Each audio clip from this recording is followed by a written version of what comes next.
Bom dia a todos. Iniciamos formalmente a sessão de julgamento da Sexta Câmara Julgadora do Tribunal de Impostos e Taxas, sessão do dia 31 de outubro de 2024.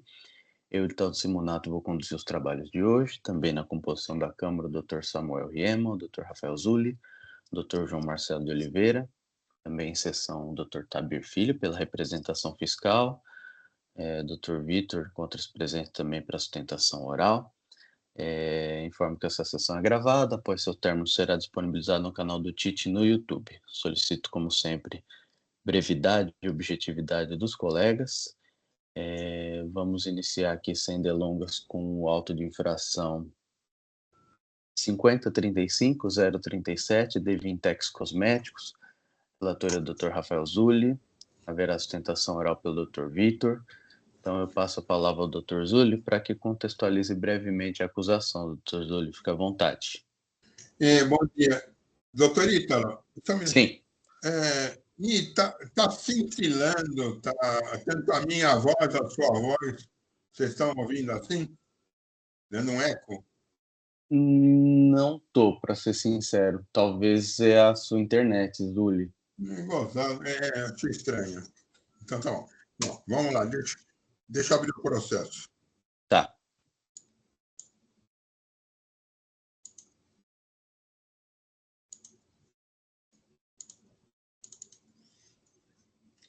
É um processo com muitos detalhes, tá?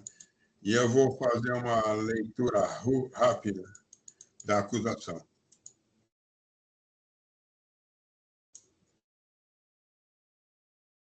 Só um minutinho. Coisa errada aqui.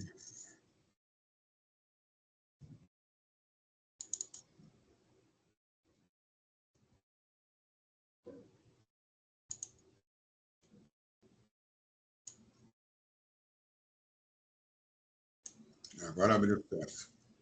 E tinha aberto um outro processo.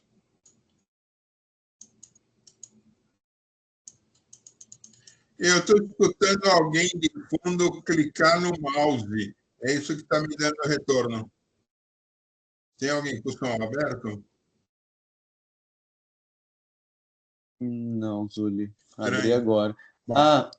Zulli, eu tô achando, você tá com mais de uma câmera? Ou você tá com Não. mais de uma ligação?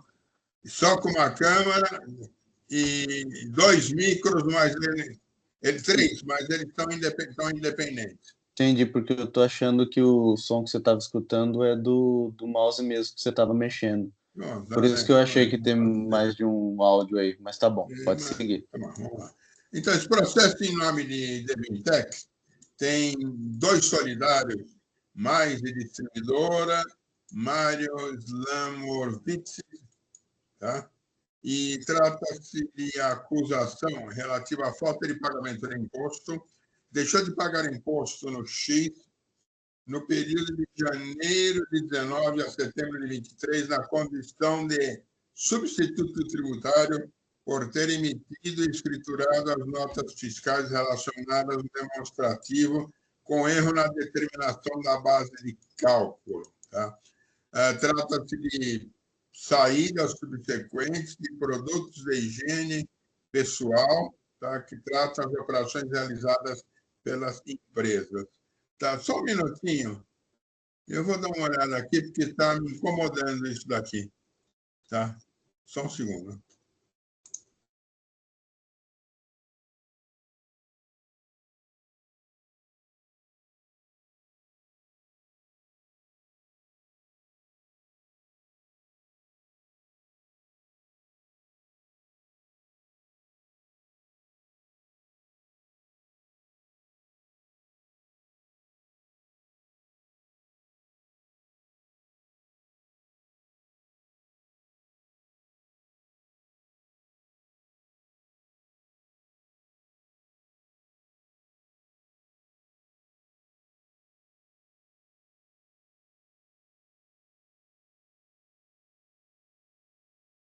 Doutor Vitor, bom dia. O doutor vai sustentar por qual contribuinte? Eu represento a Devintex e também os solidários.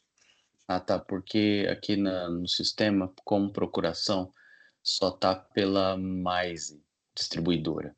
É onde eu vou lançar a sustentação oral, tá? Só por Perfeito, questão de Item. sistema aqui, Se o tá? Que é senhor só precisar onde das demais aparece. procurações, eu também as possuo, a gente pode trocar e-mails, eu Hum, consigo encaminhar para não, o não senhor. tem problema. Como eu encontrei aqui o nome do senhor, né, nesse contribuinte, eu vou lançar aqui a sustentação oral, que vai servir, obviamente, para todos, tá bom? Perfeitamente. Se precisar de Obrigado. Alô, alguma coisa, é só avisar. Tá bom. vocês me escutam? Escuto sim, Zuli. Eu desliguei tudo e religuei. Agora não está dando esse eco. Tá Pronto, ok? segue aí. Tá. Estou seguindo, só deixa eu voltar ao outro micro. E eu troquei de certificado ontem, pode ser que alguma que ele ficou acumulando com o certificado anterior, embora até tenha rasgado, né? Mas ele ficou no sistema, pode ser que alguma coisa. Então, voltando só, então, para todos os efeitos, é falta de pagamento de imposto decorrente da subvenção tributária de produtos de higiene, perfumaria e cosméticas, arrolados no anexo 9, portaria CAT 68 de 19, por se tratarem de operações realizadas entre estabelecimentos da mesma empresa, tá? Interdependentes com enquadramento cumulativo nos itens 4 e 5 do parágrafo 2º do artigo 1º da portaria SRE. Esse micro é um inferno. SRE, tá? Aqui entra aquelas telas dele aqui da Fazenda. Portaria CAT 1222, antiga portaria CAT 218, a acusação está consolidada no relatório circunstanciado e faz referência efetivamente aos solidários, de forma muito pontual, de forma muito precisa, bem como ele diz o seguinte, no próprio relato da acusação, tá? Relato, ele está muito detalhado, aliás, como teria que ser em todos os relatos, e ele diz, tendo em vista que, segundo a íntegra do grupo irregular constituído de 12, ou seja, ele chama também de forma objetiva os 12 estabelecimentos destinados a distribuir exclusivamente os produtos fabricados pelo autódromo, que de fato são fragmentos de uma única empresa artificialmente subdividida, produzindo os seguintes efeitos fiscais: subsunção à interdependência do item 4 do parágrafo 2º da portaria CAT-SRE 12 de 22, no seu artigo 1º, em razão do total das vendas. Identifica no corpo do próprio auto de infração, tá? Os solidários, indica a ordem de fiscalização, enfim, realmente o auto está aí, dizem na absoluta privação da autonomia administrativa e operacional do referido conjunto de distribuidora, demonstra por meio conjunto comprobatório a seguir informando o uso abusivo das diversas personalidades jurídicas com o objetivo de evitar o enquadramento das operações na interdependência legal, elementos de prova detalhados no item faltou um item. No item 4.1 do anexo 5 do relato circunstanciado. E aí ele diz, ainda possuem sócios administradores comum, pessoas que ainda acumulam a função de procurador dos demais sócios, tratando-se do senhor Mário, tá, vou abreviar, e possuem quadros societários, o senhor Mário, né, dentro das diversas distribuidoras. Então, o relatório, tá, fala também no responsável solidário, tá, no outro responsável, é muito longo e muito detalhado. Tá? Parabenizo quem fez o relatório da infração. E a segunda infração, outros itens infracionais, regularmente notificado, eleitor de exibir autoridades fiscalizadoras a documentos abaixo descritos necessários a confirmação das operações nele especificado, conforme relatado a seguir, e emitiu as notas fiscais de renotificação número tal.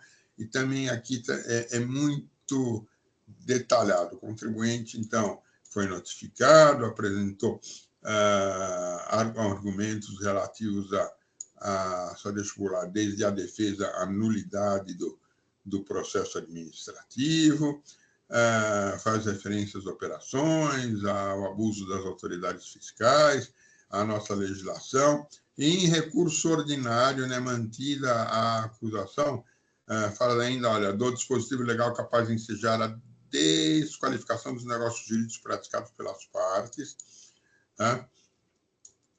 E ainda seguindo nesse raciocínio, tá? Ele diz que aqui trata-se de mera presunção, tá? Fala da legalidade das operações, e esses argumentos, já adianto, eles se repetem, são muitos, tá? Eles se repetem em seu recurso ordinário, tá? Eu, nesse sentido, vou dizer o seguinte, fala em primeira e segunda premissa da autuação, tá? Eu procurei fazer um bom resumo, tá? da defesa do RO, né? Feito para que fique contextualizado no processo. Fala em erros na descrição dos fatos, enfim, é que eu estou também chegando lá no meu recurso ordinário. Há também a manifestação em defesa em RO dos responsáveis solidários. Tá? Nossa, ficou longe. E traz uma série de pedidos especificando cada um deles. Desordem de primeira instância manteve a acusação. Advém, então, o recurso ordinário no mesmo sentido como eu me referi anteriormente. E chegamos, então, aqui na sustentação oral, tá? Que norma vigente, faltou um ar. Aí digo, uma das coisas que era consultada, quanto à dispensa da leitura do relatório, né, e fazer este breve resumo, né, e a autorização da digitação. Então, eu vou tentar digitar, sendo que eu já procurei puxar dentro do recurso ordinário a base que é o recurso ordinário. Então, o senhor tem 15 minutos para a sua sustentação oral, sendo que eu vou tentar digitar algumas coisas que sejam mais importantes, fora aquele resumo que eu já efetuei do recurso ordinário para chamar a atenção na sustentação oral. O senhor dispõe de 15 minutos. Obrigado, doutor Rafael. Extremamente claro o relato. Ilustres julgadores, bom dia. Peço desculpas pela minha voz anasalada. Fui mais um acometido pelas gripes que pegaram muitos aí nessa última semana. Gostaria de compartilhar rapidamente a minha tela aqui. Entendo que alguns elementos visuais podem facilitar na compreensão do caso. Como o doutor Rafael muito bem pontuou, discutimos aqui a suposta falta de recolhimento de ICMS em razão do não enquadramento adequado de determinadas operações que foram praticadas entre uma indústria, que se chama Devintex, uma sociedade comercial distribuidora, que se chama Maíse, e tendo ainda como um terceiro elemento aqui o senhor Mário Slamovitz, que é um administrador da Maíse, certo? E nesse contexto teria deixado de ocorrer o enquadramento do ICMS-ST à alíquota majorada do IVA a 177,19%, certo? Por que isso teria acontecido, eminentes julgadores? O ponto aqui fica bem ilustrado nessa imagem que eu compartilho com os senhores. Segundo as autoridades fiscais, existiria um conjunto de distribuidoras, entre os quais a Maíse pertenceria, que teriam sido todas elas segregadas de maneira artificial, com a única finalidade de impedir o enquadramento dessas operações como operações praticadas entre partes interdependentes, portanto sujeitas ao ICMS, a ST, a alíquota majorada. Cumpre destacar aqui, no entanto, que o sujeito passivo principal desse processo tributário é a Devintex, que é uma sociedade industrial, cuja confusão patrimonial e com os demais elementos, com as demais sociedades comerciais, sequer foi suscitada nos autos. A Devintex possui autonomia operacional, econômica, inclusive societária. Isso não é objeto de discussão nesses autos. O que se diz veja, as sociedades distribuidoras, todas elas sim pertenceriam a 3 sócios comuns e elas estariam segregadas de forma artificial para prejudicar o fisco. Mas veja que existe um problema na premissa inicial desse auto de infração, que é a Devintex, enquanto pessoa jurídica que não foi responsabilizada ou não foi considerada como pertencente a esse suposto grupo econômico, ela jamais poderia descaracterizar ou desqualificar a personalidade jurídica das sociedades adquirentes, e para então fazer uma avaliação em relação à interdependência ou não nessas operações. Esse é o primeiro ponto que eu gostaria de chamar a atenção dos senhores. A Devintex é o sujeito passivo principal. A Devintex não foi considerada ou não foi acusada de pertencer ao grupo econômico das distribuidoras. O que se esperava era que a Devintex desconsiderasse a personalidade jurídica dessas distribuidoras para então realizar suas operações considerando uma carga tributária diversa daquela que foi considerada. Então, esse é o primeiro ponto que eu gostaria de destacar para os senhores. Mais adiante, acho que permaneço aqui nessa tela, que ela é bastante elucidativa. Entendemos que, em que pese os elementos apresentados pela Fazenda do Estado de São Paulo, não existem provas fundamentais que demonstrem a inexistência da Maíz e das demais distribuidoras. Ou seja, as sociedades possuem autonomia econômica, possuem autonomia dos estoques, todas as documentações fiscais são preparadas, escrituradas e apresentadas pela sociedade, de maneira que ela e as demais sociedades que supostamente configurariam um grupo econômico não se confundem, certo? E ainda que se confundissem, a recorrente gostaria de... Perdão. A recorrente gostaria de deixar claro que o direito brasileiro ele não impede a segregação de sociedades para a consecução dos seus objetivos comerciais.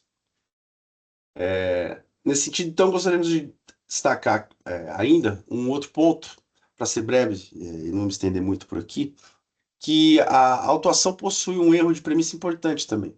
Se o objetivo das autoridades fiscais era reperformar a apuração dos tributos, considerando o contexto jurídico que ela entende adequado, também deveria ter sido feita uma avaliação em relação às diversas quebras de cadeia que ocorrem no momento subsequente à operação autuada. Ou seja, a Maíse, quando revende os produtos que foram objeto de autuação, muitas vezes os revende para outras unidades federativas, dando, portanto, causa a recuperação dos tributos que foram recolhidos. Nesse caso, as autuações aqui estão poluídas, entre aspas, com um valor bastante significativo que deveria ser considerado crédito para a própria recorrente. Perfeito? Então, trata-se de outro ponto subsidiário que gostaríamos de destacar por aqui. Essencialmente, esses são os pontos da defesa, não vou me alongar muito, passo de volta a palavra aos senhores. Dr. Rafael, muito obrigado. Ilustres conselheiros, juízes, um bom dia a todos. Obrigado. Obrigado, Dr. Vitor. Dr. Zulli, à vontade. Sim, só um segundinho.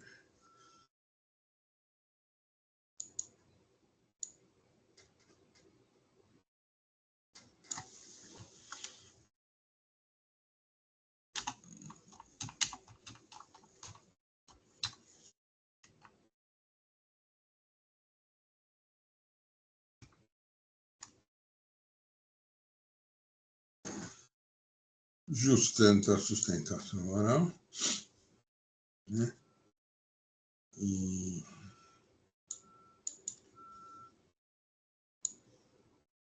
vou tirar algumas coisas demais.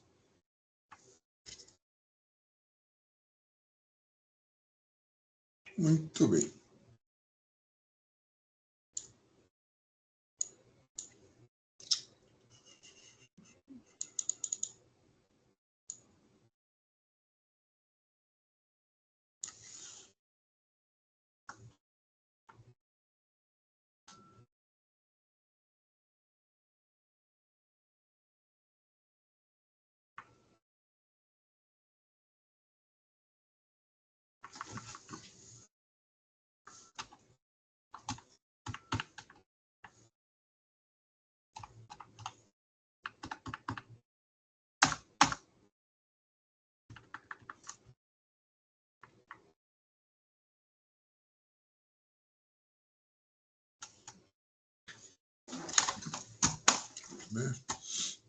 Tá, eu digo existirem preliminares objetivas, né?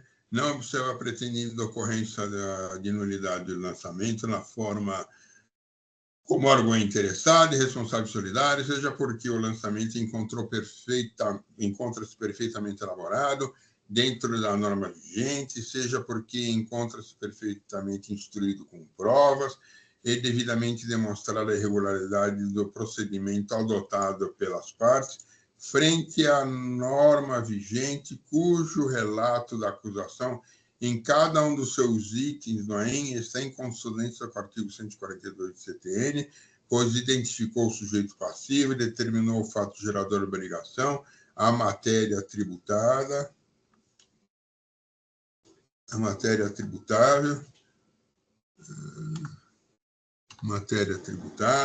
Ademais, o lançamento contém todos os requisitos do artigo 34 da nossa lei A13, né?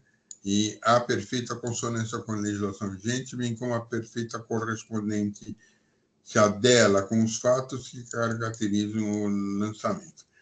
Além disso, o relato da acusação também contém as normas infringidas. Já não bastasse todos esses fatos, o relato da acusação em cada um dos itens está bastante detalhado e interessado se insurge com argumentos pertinentes ao caso, mostrando que compreenderam perfeitamente as acusações que lhe foram imputadas, afastando qualquer tipo de cerceamento de defesa ou nulidade da peça inicial, bem como, aliás, destacou a representação fiscal em sua manifestação. Então, eu não vejo nulidade, tá?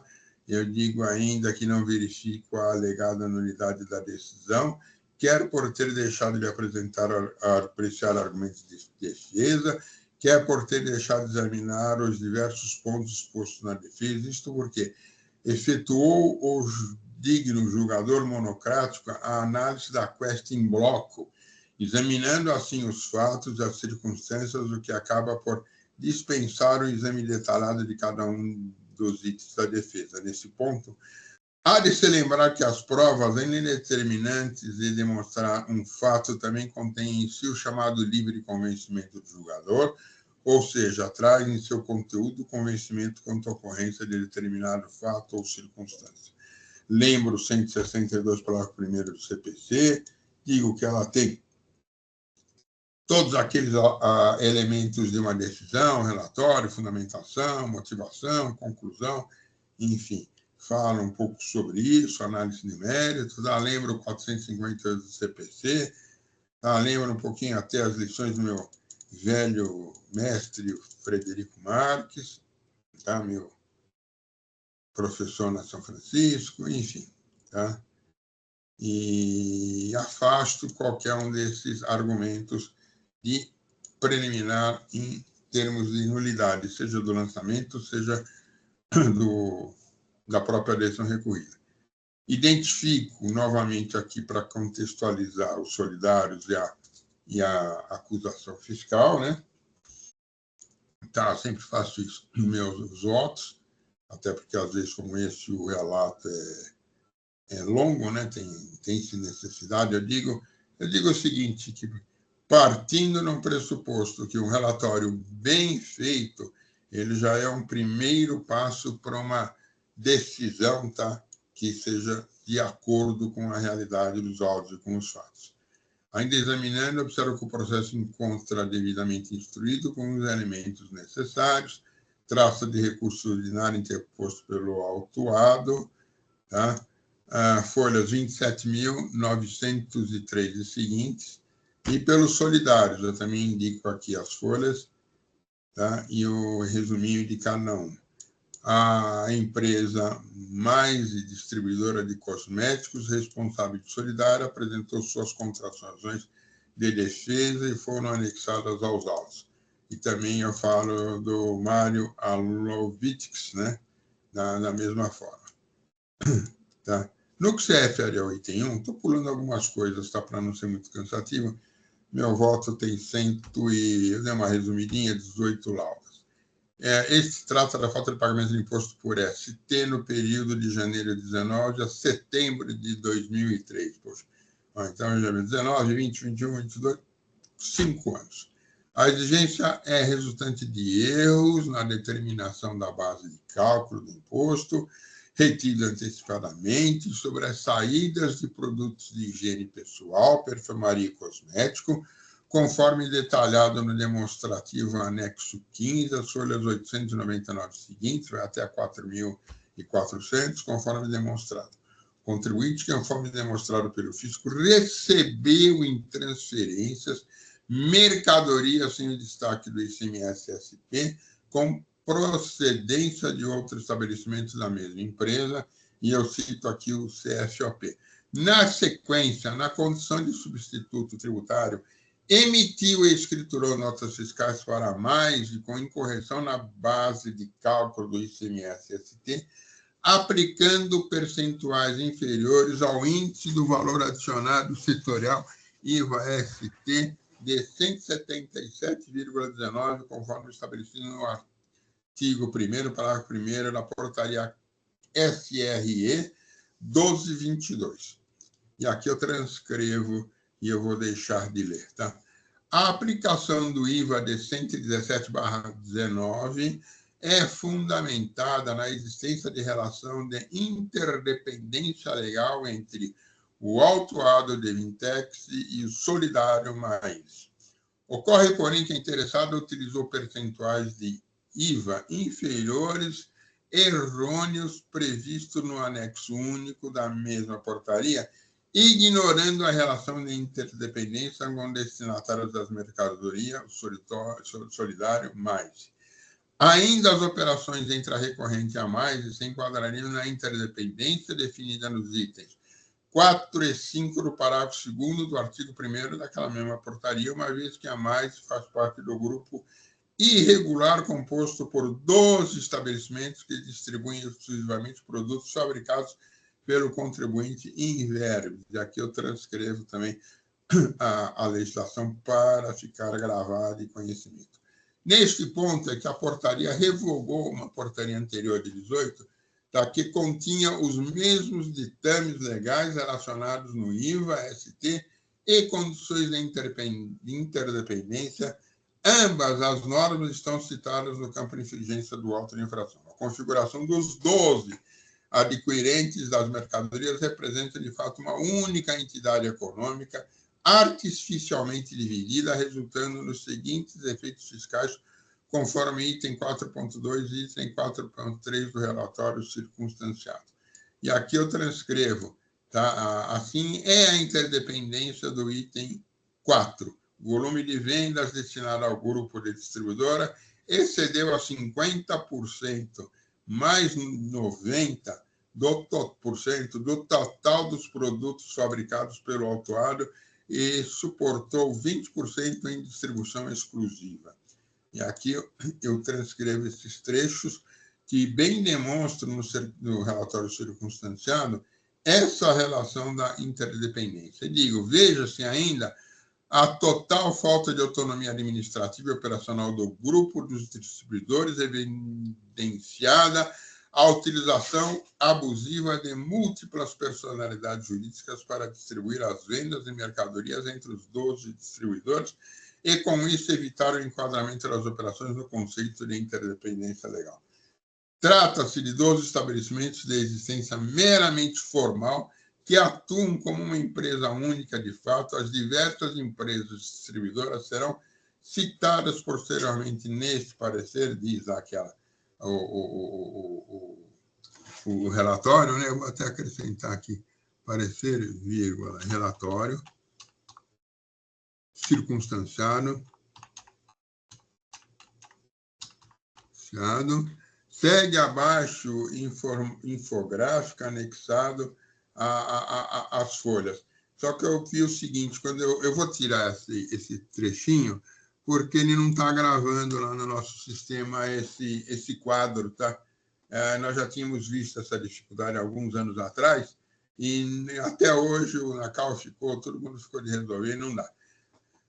Há diversos outros aí lavrados, né, contra o autuado. Eu contei 7 no sistema. Um julgado, referentes às operações com as outras empresas pertencentes ao grupo de 12 distribuidores, assim relacionadas. Em relação ao item 2, o autuado e a solidária deixaram de exibir à autoridade fiscalizadora os documentos necessários para comprovar as operações. Ou seja, ele teve uma grande oportunidade de demonstrar isso e sequer fez, ele não atendeu a notificação. Analisando o conjunto das alegações do RO, do interessado, recorrente e dos solidários, porque existem diversas alegações em comum, as alegações sexuais são improcedentes, não possuem fundamento fático, nem levam a mostrar-se incapaz de elibir a acusação. E aí eu separo, quanto ao item 1, ou no que se refere ao item 1, né, que eu digo aqui, a infração decorre do interessado ter efetuado a retenção do ICMS a menor nas vendas a mais, em razão de não ter aplicado o índice do valor adicionado de 177,19 previsto naquela portaria CAPES. O fisco bem esclarece em seu relatório substanciado e descreve de forma pormenorizada o trabalho fiscal realizado e suas conclusões devidamente fundamentadas. E aqui eu falo um pouco nisso, da subsunção da interdependência do parágrafo 4º, enfim. Tá?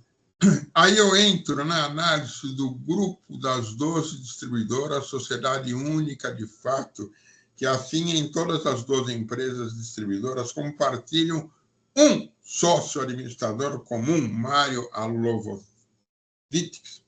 responsável solidário, que também atua como procurador dos outros 2 sócios. Documentos cadastrais das 12 empresas foram juntados pelo fisco em nada mais e nada menos que mais de 100 laudas, 181 a 314.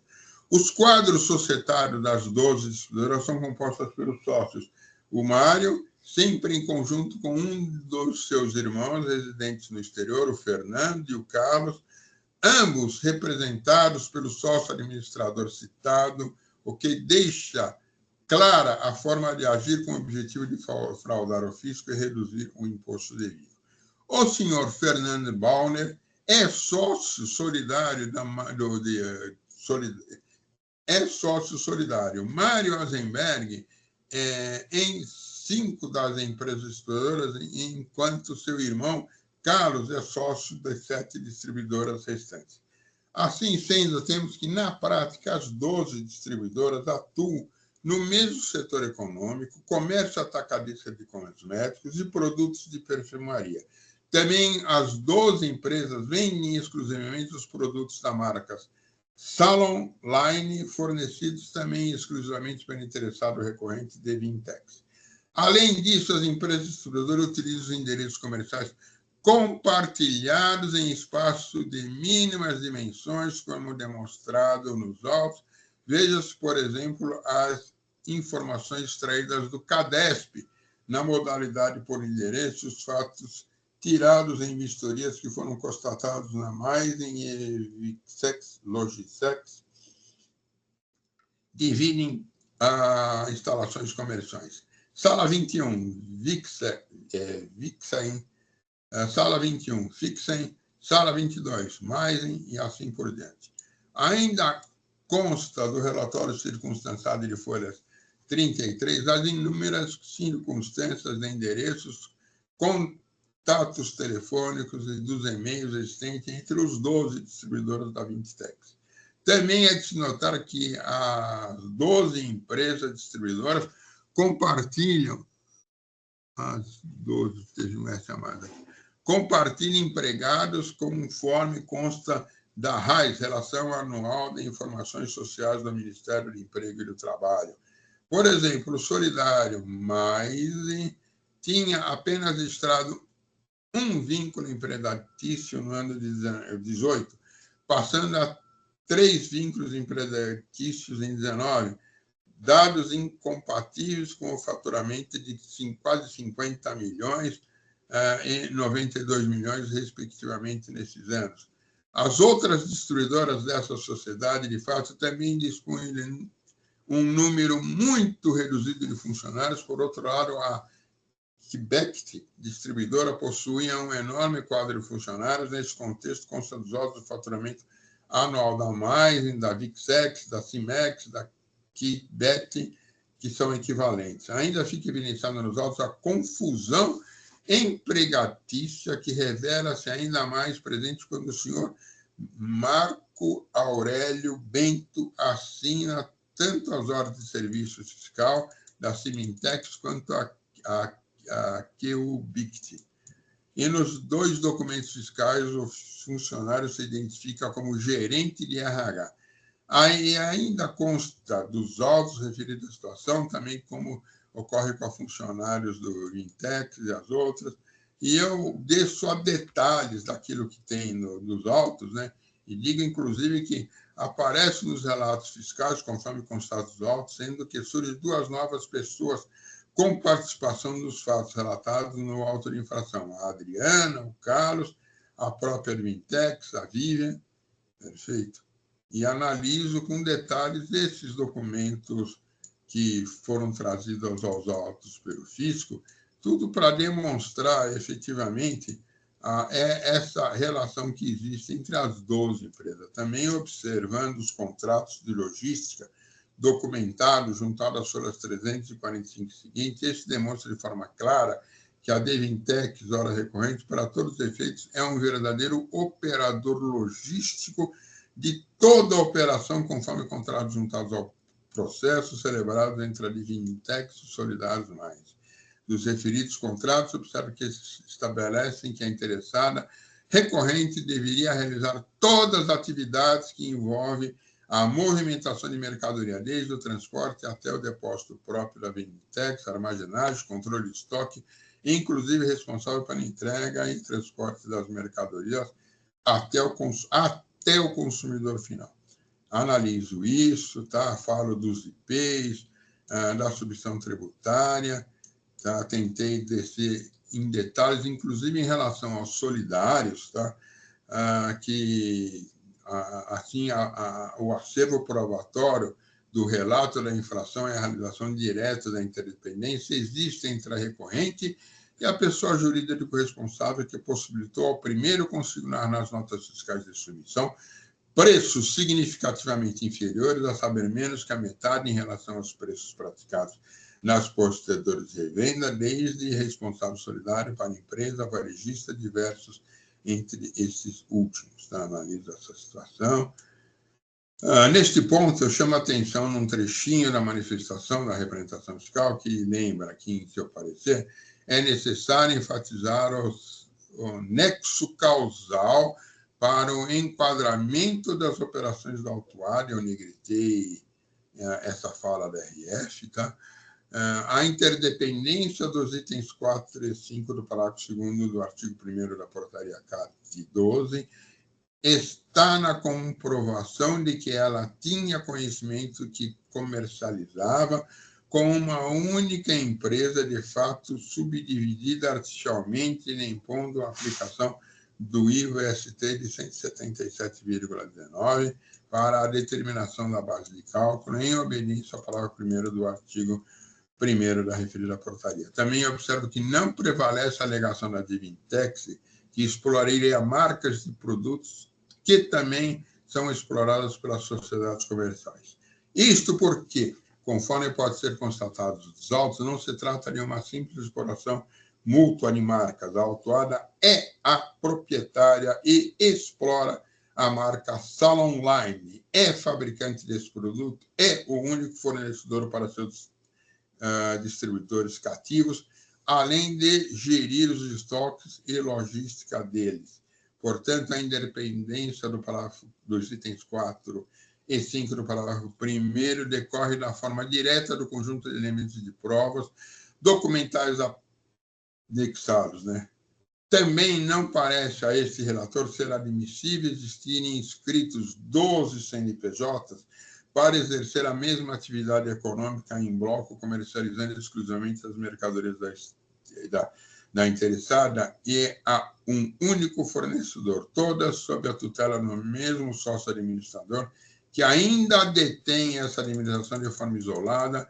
No mínimo, essa forma de agir soa estranha. Nossa, eu errei totalmente aqui, estranho, acho que eu queria falar outra coisa. E fora da realidade dos negócios. Assim, no meu entender, é que submeto à Câmara, não há como acatar o argumento de que trata-se de empresa autônoma.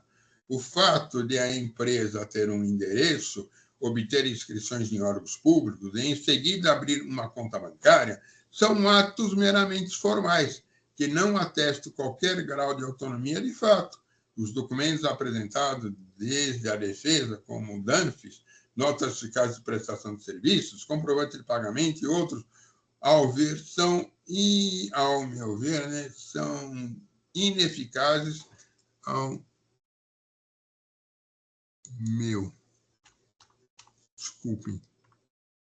são ineficazes para demonstrar a pretensa autonomia ou descaracterizar a interdependência, pois é material produzido pelas próprias partes, relativo à transação entre elas, portanto, inábil para efeitos daquilo que deseja. Pode ser observada também a centralização do controle administrativo de todas as distribuidoras, fica sob a tutela de um único sócio administrador, o qual cumulativo determina a procuração dos demais sócios para exercer o como consta dos documentos públicos carregados ao processo, atribuindo poderes absolutos ao senhor Mário em relação a todo o grupo de distribuidoras. No que se refere à participação no mesmo, que é presente e intensa, dos irmãos Browner, em toda a história do funcionamento da Devintec Sala Online. Este fato mais caracteriza a existência de um grupo no sentido de fraudar o fisco. Assim, no cálculo, deixa eu dar uma separadinha aqui, no cálculo do ICMS-ST, devido à interessada excluía os valores do ICMS-ST que haveriam sido pagos constantes das notas fiscais das operações entre interdependentes, de forma que os valores lançados de ofício corresponderiam somente à diferença que deixou de ser paga para que se atingisse o cálculo da aplicação do 177,19. Ainda interessada, como vejo de sua peça recursal, solicita para agravar seja excluído o cálculo do ICMS-ST devido o valor do ICMS-ST correspondente a operações em que a mais teria reventido para outras unidades da federação a título de ressarcimento pela quebra da cadeia de sustentação tributária. Referido requerimento, porém, não socorre a interessada, como bem destacou o julgador de primeira instância, as folhas 27.718, e aqui eu transcrevo esse trecho e também transcrevo o trecho que eu achei interessante da representação fiscal. Nesse sentido, não me teve outra saída, senão de dizer que, diante das provas e do conteúdo dos autos, da demonstração da fraude estruturada e da desconsideração da pessoa jurídica em sua finalidade, é que mantém o referido item, negando assim provimento ao recurso ordinário quanto a este item 1. Faço análise, então, do item 2, que, ao meu ver, também está demonstrado, tá? Que, efetivamente, examinando as alegações da interessada solidária em conjunto com os documentos carregados do processo por ofício, os domínios juntados na defesa resta, ao meu ver, como relatado e caracterizada. Tá? Nesse sentido, aliás, a decisão recorrida já bem precisamente destacou no item 70 que ocorre que o autuado não poderia deixar de exibir tais documentos ao fisco em razão do disposto no artigo 67, parágrafo 6º da Lei 6374, que determina que não tem aplicação qualquer dispositivo legal excludente da obrigação de exibir documentos, papéis comerciais. Transcrevo também o 71 e 72, falo da notificação, da renotificação do solidário. Perfeito, examino a questão, transcrevo a manifestação do RF, digo que fica, portanto, claro o descumprimento verdadeiro descumprimento à solicitação fiscal que tem neste monte como mister sua investigação com o dever de agir, e que merece resposta diligente por parte do contribuinte em relação aos seus atos comerciais. Tá? Substantivo masculino, digo eu, né? Deixa eu voltar aqui, senão vai ficar meio... Na definição mais simples do que pode ser a busca na rede mundial de computadores, descumprimento descumprimento quer significar, então eu trouxe aqui a definição de descumprimento para poder fixar isso. Substantivo masculino, ação ou efeito de descumprir, jurídico, que não cumpre um contrato ou qualquer uma de suas condições, inadimplência, etimológica, origem da palavra de descumprimento, descumprimento. Em matéria tributária, o contribuinte tem o dever da guarda de documentos e exibi-los ao fisco quando solicitados pela autoridade fiscal. Nesse sentido, Luciano Burti Maldonado, em seu estudo, diz: limites ao poder de fiscalização, a identificação e controle, aí eu transcrevo o seu entendimento, que cai como uma luva na situação dos autos. Tá? Efetivamente, então, para não cansá-los mais, né? Essa matéria do ilustrator foi publicada no Instituto Brasileiro de Direito Tributário, no IBET, Revista de Direito Tributário. Assim, desde que regular a solicitação de documentos e atendidas às regras do Código Nacional do Direito, da legislação de ICMS, o fisco tem possibilidade para análise de regularidade do cumprimento de suas obrigações. Aliás, tem esse entendimento na nossa jurisprudência. Eu trago aqui um agravo de instrumento, transcrevo aqui, tá? Era uma ordem de fiscalização, insurgência, contradição, que indeferiu a concessão de medida liminar, inaudita alteram partes para determinar as autoridades que autorizassem independente de retificar as obrigações acessórias. Tá? E eu transcrevo aqui para conhecimento, a título ilustrativo. Cabe aqui, então, examinar a questão em relação ao responsável solidário. Também eu analiso e digo que ele teria a responsabilidade em relação a isso, até por conta da forma que consta nos autos, falo da notificação, que foi notificado, tá? Lembro do 121 do CTN, que eu transcrevo, enfim, está no 124, a definição do sujeito passivo. Eu tentei aqui ser o mais abrangente possível, tá? Transcrevo alguns artigos que eu achei necessário da portaria SRE, aqui o artigo 1º, e também, nesse sentido, eu estou mantendo a acusação fiscal, tá? Procurei detalhar e responder tudo. Vamos ver aqui, só deixa eu ler mais um pouquinho, porque eu entro naquela parte que eu costumo dizer que trago uma decisão a respeito e, tá? Nesse sentido, mantenho também o item 2. Demais argumentos subsidiários, não é subsidiário, errei aqui, subsidiários ao mérito, multa, né? Tá, esse negócio, essa propaganda bem-vinda aqui é micro da fazenda, agora não sai daqui. Multa, a conduta praticada pela recorrente está devidamente tipificada e provada nos autos. Nesse sentido, é que o percentual da multa está expressamente determinado na legislação estabelecido ao FRE permitir a esse pessoal, exacerbando ou não, tá? Falo do princípio do não confisco, bem rapidamente, tá? Da relevação da multa, que eu vejo que não seria aqui cabível, seja pela exigência do imposto no primeiro item, seja no segundo item também eu não vejo, né? Pela forma, tudo, tá? Como uma mais aqui.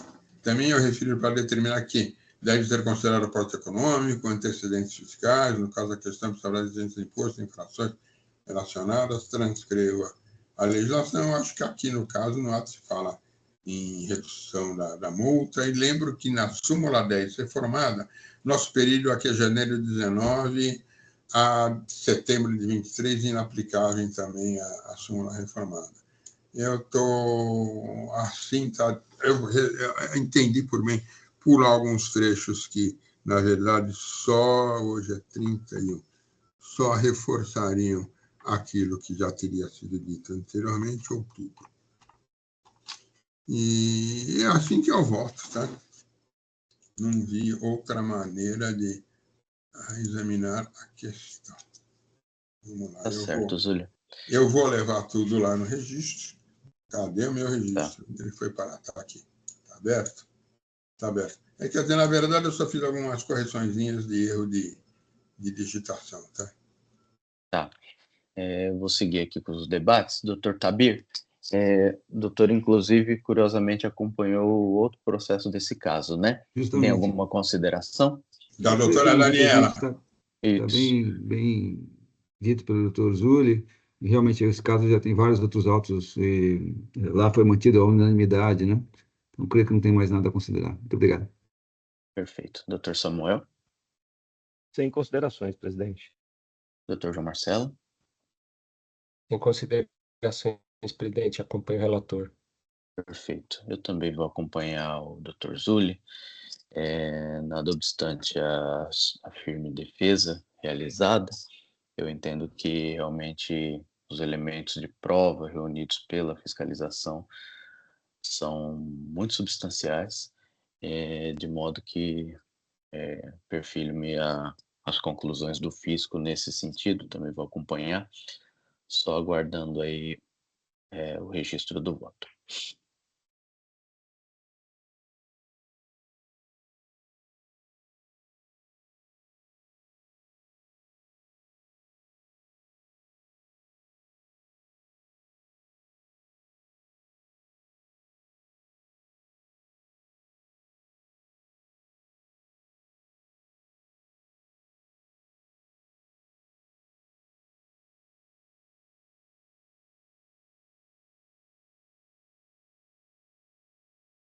Registrado, encerro os debates e passo à verificação do quórum.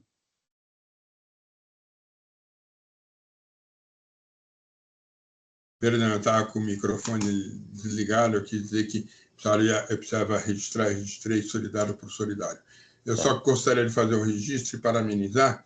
É uma coisa que eu persegui durante muitos anos, acho que todos sabem que eu até hoje faço parte lá dos grupos de trabalho do Comitê Gestor do Simples Nacional, né? Uma das coisas que eu batalhei muito, aqui também na Secretaria, eu batalhei em relação ao responsável solidário, identificação precisa, a legislação a que se refere à responsabilidade solidária, essa prova, isso tudo maravilhosamente está nesse processo, então eu parabenizo quem acompanhou esse trabalho fiscal.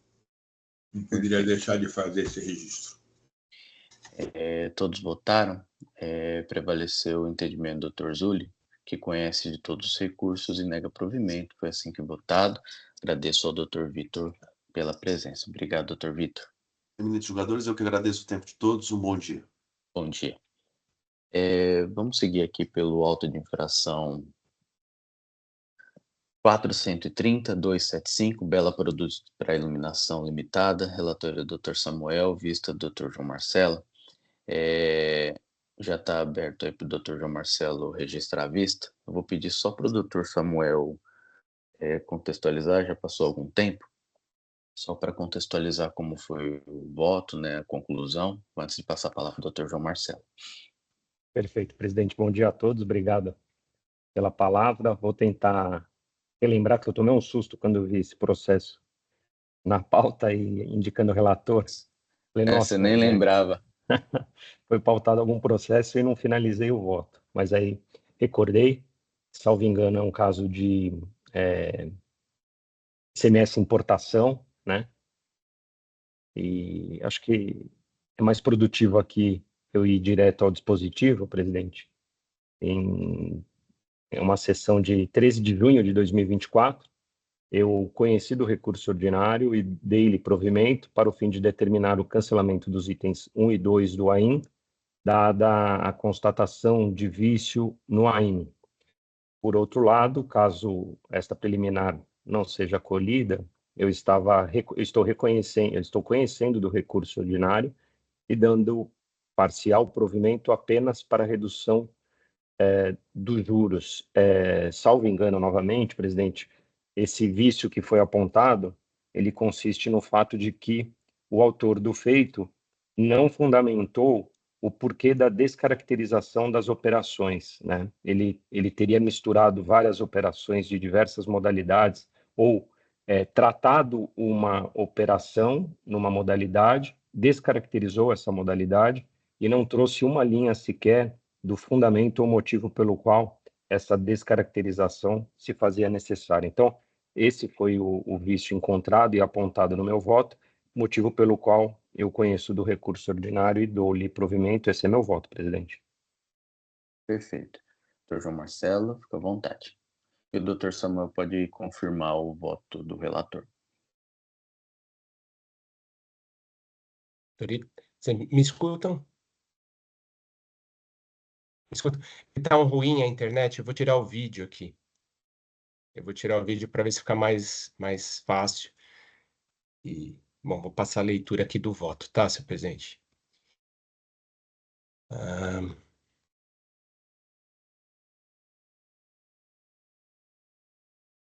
Então, não obstante os firmes fundamentos adotados pelo ilustre relator, de que adoto o relatório e rendo minhas sinceras homenagens, pedi preferência para a data vênia analisar com mais devagar os argumentos manejados pela ilustre representação fiscal.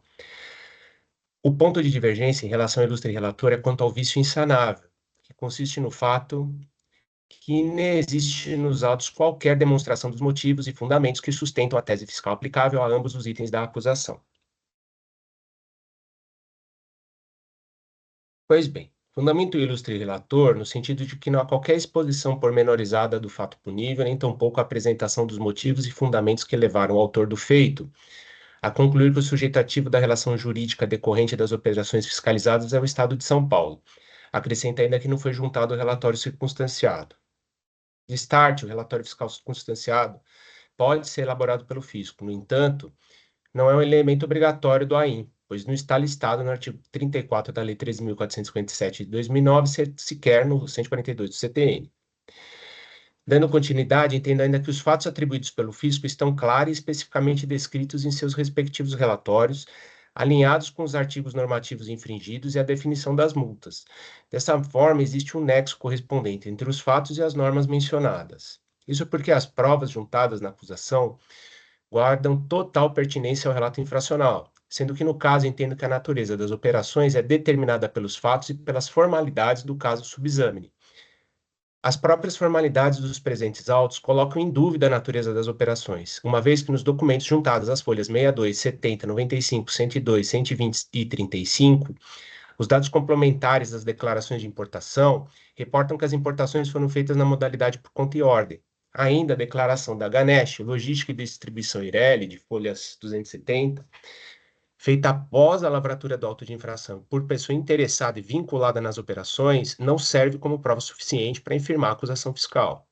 Quanto ao aspecto temporal do fato gerador, temos que o momento que se considera ocorrido o fato gerador do ICMS na importação é o desembaraço aduaneiro, conforme o inciso 9º, artigo 12 da Lei Complementar 87 de 96, não importando o local onde ocorrer desembaraço das mercadorias para definição do sujeito ativo do ICMS na importação, conforme o recurso extraordinário 405.457 de São Paulo.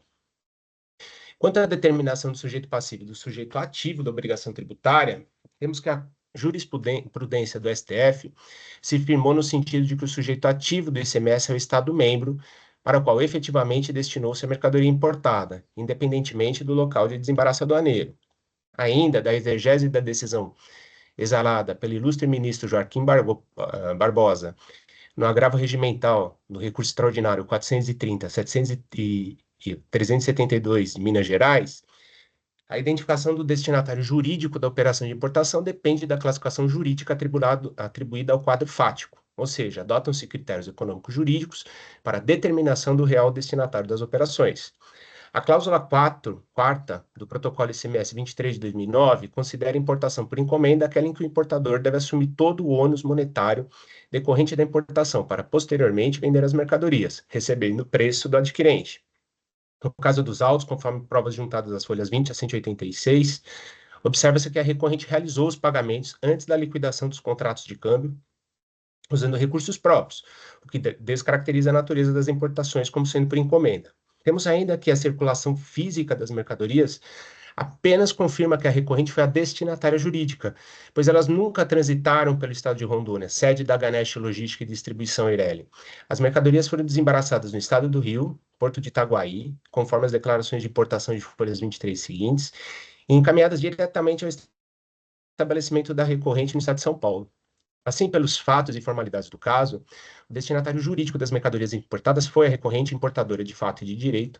Desse modo, ela é um sujeito passivo e, sendo estabelecida no estado de São Paulo, esse é o sujeito ativo do imposto devido nas importações. Entendo, portanto, que a competência ativa do estado de São Paulo para exigir o ICMS é explicada pelos fatos narrados na acusação e pelas provas juntadas. sendo desnecessário, ao nosso sentir, demais explicações quanto da lavratura do auto de infração. Não obstante, as folhas 282/285 foi juntada a manifestação fiscal pelo autor do feito, que explica de forma pormenorizada a autuação e de maneira divergente do ilustre relator, entendo que tempestivamente apresentada, vez que a verdade material é objeto do processo administrativo tributário. Dessa forma, a meu ver, a acusação fiscal está bem posta, suficientemente motivada, satisfatoriamente comprovada, em rigorosa obediência ao artigo 142 do CTN e artigo 34 da Lei 13.457 de 2009, não se identificando ofensas aos princípios do contraditório, da ampla defesa, devido processo legal, o que inclusive viabilizou os argumentos de defesa, o recurso apresentado pelo contribuinte para combater especificamente os fatos postos, razão pela qual afasto a argumentação de nulidade do AIM pela falta da inexistência nos autos de qualquer demonstração dos motivos e fundamentos que sustentam a tese fiscal aplicável a ambos os itens da acusação fiscal. No mérito, perfiro-me com o ilustre relator e entendo que as operações foram efetuadas na modalidade de importação por conta e ordem, sendo que o contribuinte do imposto é autuada por figurar como destinatária legal da operação e, portanto, o Estado de São Paulo é o sujeito ativo competente para exigir o ICMS incidente nas operações de importação de que tratam a AIM, pois a autuada encontra-se localizada em território paulista e, levando-se em conta a inexistência de comprovação de que o imposto havia sido recolhido a São Paulo, reputa-se, pois, procedente a acusação formulada no item 1 de falta de pagamento do ICMS. Quanto ao item 2, como houve erro na eleição do sujeito ativo, o ICMS recolhido ao Estado não gera crédito, sendo procedente o presente AIM, vez que a não cumulatividade será mantida, como didaticamente explicada no voto do ilustre relator, não pelo crédito de ICMS recolhido em outros estados, mas pela possibilidade do contribuinte, ao pagar ICMS devido na importação para Estado, obter crédito desse imposto caso ocorra posterior saída tributada, conforme a legislação aplicável em São Paulo. Incabível ao caso a alegação de boa-fé, conforme bem abordada no voto do ilustre relator. No mais, em todos os demais assuntos, preliminares e subsidiários, acompanho o voto muito bem elaborado pelo ilustre relator, a quem rendo minhas sinceras homenagens. Destaco, por fim, que, no meu sentir, as divergências concernentes à hermenêutica e interpretação jurídica constituem elementos intrínsecos aos debates mais salutares no âmbito da ciência jurídica, ou seja, ex controversia lux horta esse. Por fim, merece guarido o argumento da recorrente de que a taxa de juros não poderia ser superior à taxa Selic, isso porque tal discussão é resolvida pela súmula 10 de 2017, e os fatos geradores aqui, no presente caso, ocorrerem de janeiro a agosto de 2017, conforme o DDF de folhas 4. Dispositivo antes exposto, conheço do recurso ordinário e no mérito dou-lhe parcial provimento apenas para reduzir os juros nos termos da súmula 10 do TIT e no mais mantenha a decisão recorrida por seus próprios e jurídicos fundamentos. É com meu voto submeto aos meus pares para apreciação. Devolvo a palavra. Obrigado, senhor presidente. Agradeço, doutor João Marcelo. Em debates, doutor Tabir tem alguma consideração nesse caso? Obrigado, senhor presidente. Eu queria primeiro cumprimentar o doutor Samuel pela análise, o doutor João Marcelo também pela vista. Realmente essa é a posição que a representação fiscal se pautou, né, que o doutor João Marcelo trouxe.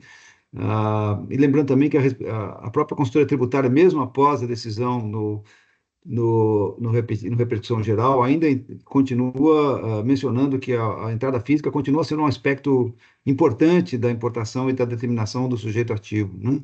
Mesmo após a edição da decisão. Portanto, entendemos que é correta a posição do Dr. João Marcelo. Perfeito. Agradeço. Dr. Zúlio, alguma consideração? Sem considerações. Acompanhar o voto do Dr. João Marcelo. Perfeito. Eu vou acompanhar aqui o voto do Dr. Samuel. Inclusive, houve até uma anulação passada pela Câmara Superior por conta de vício de premissa, porque a decisão anterior entendeu que seriam importações por encomenda, e toda essa condução, inclusive a formação dessa premissa, entendo eu que decorre exatamente dessa má acusação, de modo que eu entendo que compreendo, né, as conclusões do Dr. Samuel nesse sentido, e por isso vou acompanhar por conta disso, tá? Dr. Samuel, de forma muito muito correta, avança no mérito, caso superado. Então, se eventualmente entenderem por superar isso aqui, essa questão também já vai ficar resolvida, tá? Estou encerrando aqui os debates, fazendo a verificação do quórum. Desculpe, doutor Ítalo.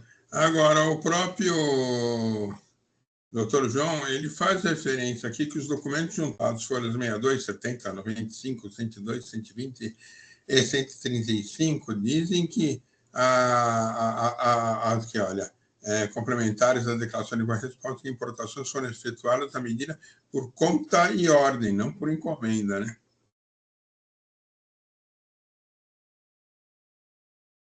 Não obstante qualquer coisa. Não, sim, mas isso não exime o fiscal de promover a acusação de forma bem delineada, né? Isso porque, talvez até possivelmente pela época em que isso foi lavrado. Eu entendo que provavelmente a premissa que se conduziu ao autor do feito se deu em razão do local. O tempo fez essa questão ser superada. Então, me parece que, à época, a fiscalização pouco se importava se era uma importação por encomenda ou uma importação por conta e ordem. Essa circunstância específica, o tipo de importação, ele começou a ganhar forma com o tempo. Antes a questão do desembaraço, onde ocorreu o desembaraço, onde ocorreu a entrada física, era elemento essencial. E hoje, embora o Dr. Tabir comentou, né, que a consultoria ainda entende isso como relevante, a verdade é que o STF superou essa questão, né? Então, ganha contornos de relevância dizer qual é o tipo de importação. Embora a documentação possa conduzir nesse sentido, não foi assim que o auto de infração foi lavrado. Por isso que eu tô votando nesse sentido. Doutor Zilli, confirma a presença?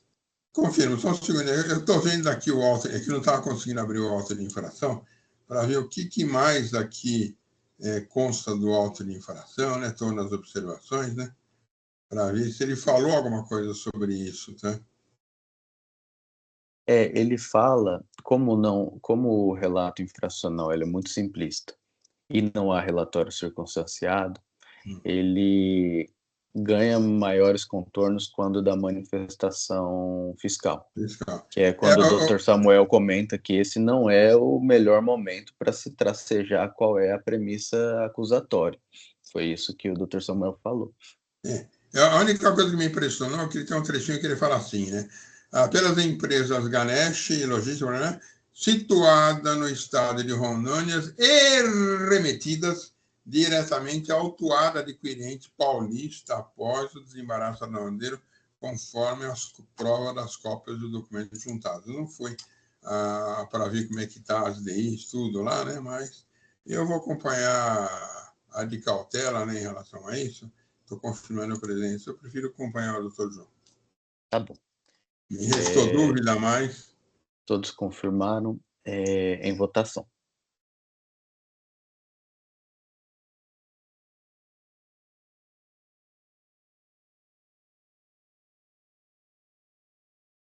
Encerro a votação.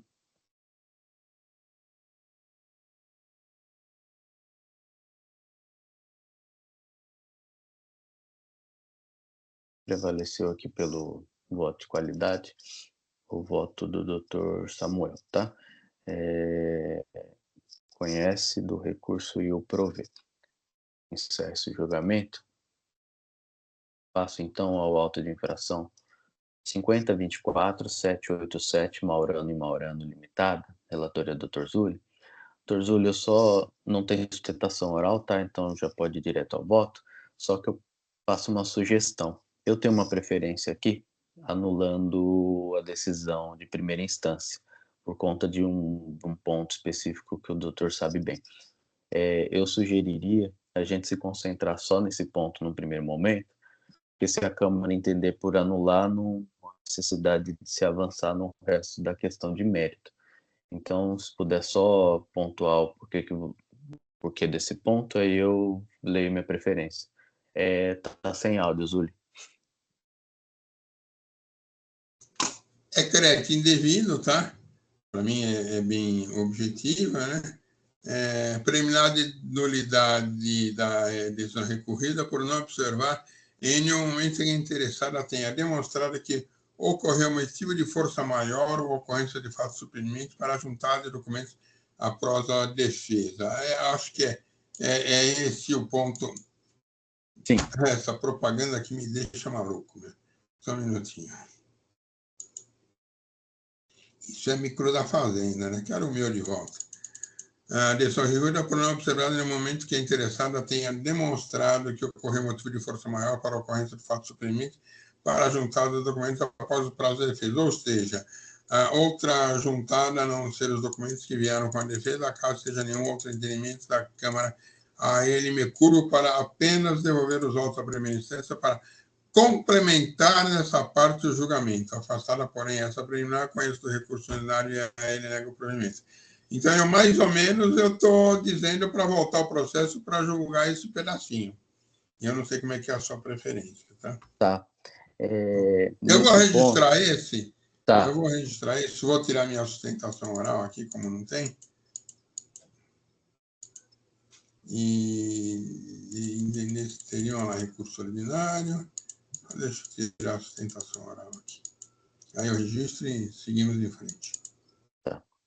Eu vou me adiantar aqui, porque eu, na verdade, estou opinando pela anulação da decisão, não um retorno para complemento de julgado, mas pela nulidade. Tem mesmo esse pedido, né? A recorrente ela faz na impugnação um pedido para que seja deferido prazo adicional ou a diligência fiscal, né? Porque ela apresentou parte da documentação e justifica que parte não foi apresentada porque não teve tempo de fazer o levantamento dessa documentação. Se é justa a afirmação ou não, não é o momento de se averiguar. Porque o que chama a atenção é que esse pedido ele não foi sequer apreciado, né? Então, a decisão recorrida ela tem 3 folhas e ela manteve a autuação sem pronunciar sobre esse pleito de diligência e, em verdade, e aqui por isso eu estou opinando pela nulidade, sem apreciar as próprias provas que foram juntadas. Eis que fundamentou a decisão no sentido de que a inidônea abre aspas, palavras da decisão, empresa apenas de fachada, sem condições operacionais, diante do que a documentação apresentada pela defesa, pedido de compra, comprovante de pagamento e outros documentos, acaba servindo de reforço em demonstrar o envolvimento da autuada na participação do esquema sonegatório, portanto, afastada da boa-fé. Aí eu digo, a nulidade à medida que se impõe, eis que, o pleito de diligência, concorde ou não, deveria ter sido apreciado ou deferido ou indeferido. Tudo em deferência ao livre convencimento motivado do julgador, mas jamais silenciado. Então, o julgador ele pode muito bem acatar a diligência, indeferir de plano, isso é prerrogativa dele. Mas não falar sobre, esse é o problema.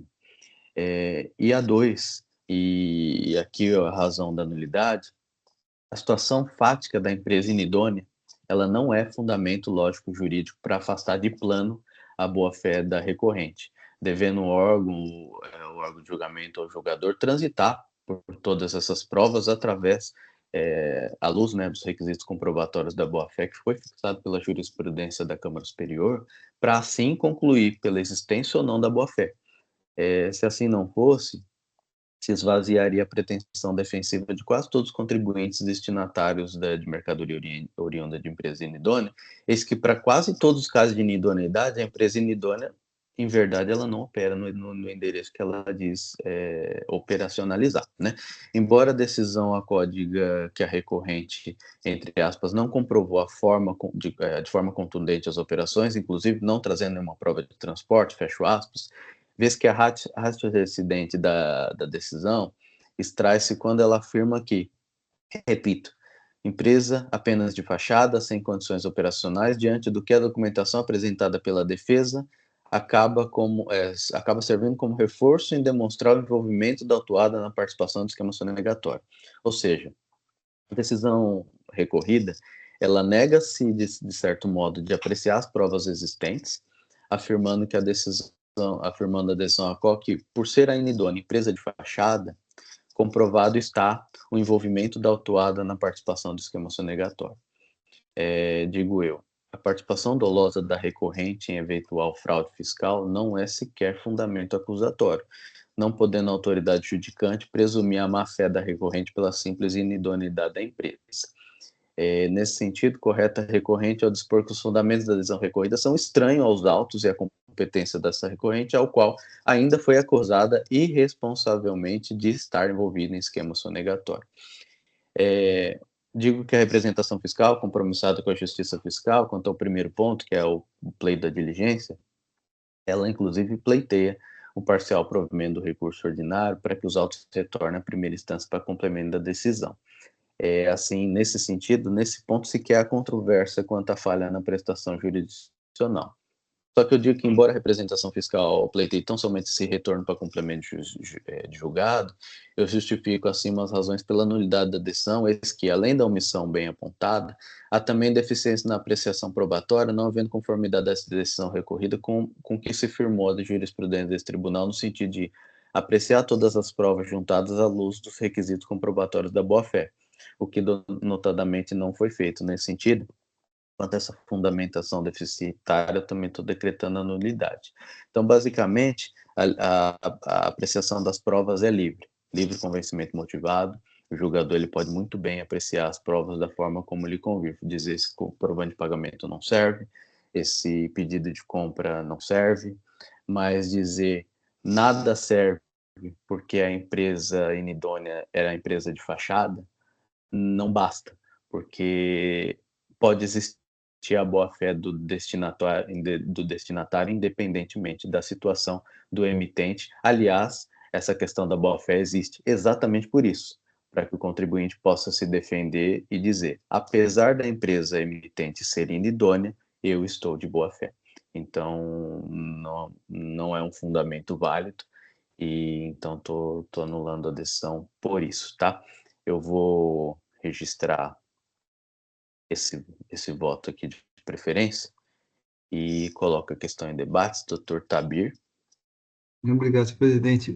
Realmente, nós aqui colocamos essa questão preliminar realmente para complemento de julgado, porque essa questão tinha sido apreciada, mas respeita e entende a posição da preferência, né? Nós chegamos a fazer essa análise, inclusive, da questão da boa-fé e mostrando que realmente não está, faltam pagamentos para terceiros, mas realmente olhando a decisão, falta uma análise mais perfunctória mesmo, né, dos dados da comprovação da boa-fé, como a gente sempre se pauta, né? Sim, inclusive isso é um ponto interessante. Tanto a representação fiscal quanto o Dr. Zulli, no voto avançando no mérito, avaliam as provas da forma como as provas devem ser avaliadas. Só que isso se contrasta com a decisão recorrida que não fez isso. Então, esse é um ponto que acaba chamando a atenção, porque quando a representação fiscal faz o que deveria ter feito o julgador a qual, acaba explicitando, acaba desnudando que a decisão não fez. Então, foi por isso que eu concluí desse sentido. Dr. Samuel? Ad cautelam com o Dr. Ítalo. Perfeito. Dr. João Marcelo? Parabéns pelo Dr. Rafael pelo voto, mas acredito que realmente essa questão do inidôneo, a decisão realmente está tudo perfeito, mas a decisão realmente merece reparo, como também foi relatado pelo Dr. Rafael. Mas nesse ponto, como foi bem destacado, vou acompanhá-lo na preferência para não ter dúvida quanto a essa anulação. Perfeito. Muito obrigado, de cautela, né? Muito obrigado. Perfeito. Dr. Zulli, de fato, registrou o voto como não provido, porque ele menciona essa questão, concorda com isso, mas avança no mérito, caso essa questão seja superada, tá? Então, como não foi superada, então vai prevalecer a anulação, tá? Assim que votado, vamos encerrar os debates aqui, fazer a verificação do corpo. Pode falar, Zulli. Eu estou solicitando preferência, eu realmente Eu penso o seguinte, a questão da regra do 19, o doutor Trabi vai concordar comigo, e a forma como aconteceu, né? E o fato de o contribuinte, ele simplesmente é aquele, ele foi e juntou aleatoriamente. Mas eu realmente, desde quando eu fiz o meu voto, eu tenho dúvidas. Eu estou pedindo preferência e eu vou reformular para acompanhar nessa parte. Tá, eu reabri aí, pode solicitar.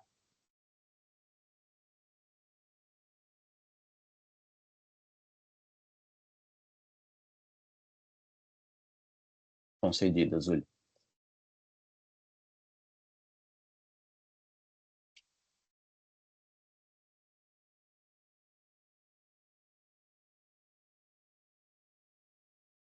Vou aproveitar aqui. Doutor João Marcelo, aquele caso de retirada é para devolver para o relator, né? Se o doutor puder fazer isso, eu agradeço, eu não tive tempo de Tá, concluir. tá bom.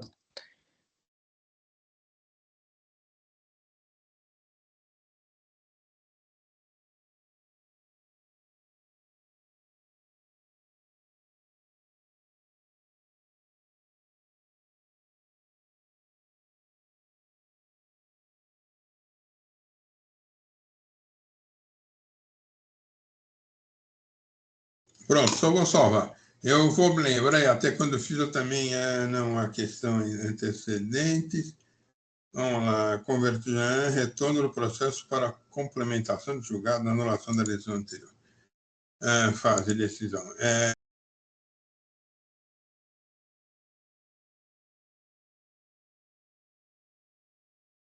Ficou no mudo de novo, Zuli. Acabou de mudar aí. Que ele mudou. Pronto. Então, eu vou lembrar de uma frase que tinha uma pessoa que dizia, tá? E quando eu fiz o voto, eu lembrei dessa frase. Celso Feitosa dizia o seguinte: não há meia grávida.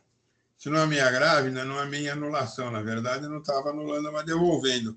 Eu já não gosto muito quando os superiores devolvem para você ver um trechinho. Mas dependendo do trechinho, eu acho que até é aceitável, até, mas aqui é um trechão, vai, porque é um elemento importante. Por isso que eu estou mudando para lhe acompanhar. Tá bom. Então, estou encerrando aqui os debates e fazendo a verificação do. Eu já fiz a verificação do quórum em votação. Só um instante, então. Com essa mudança, então o entendimento ficou igual. Em qual voto? Como que a gente faz? Como o Zuli me acompanhou, assim, nesse Então, sentido, vou acho que votar nesse voto de preferência dele, pode. né? Não, tanto faz, mas pode. Deixa eu ver como ficou. Não, é mais fácil, é melhor votar no meu, porque o Zuli só está acompanhando eu o só meu acompanho a entendimento. anulação. Perfeito. Perfeito. Desculpa, Eu fui mais rápido. Eu falei, eu vou só falar da anulação e pronto.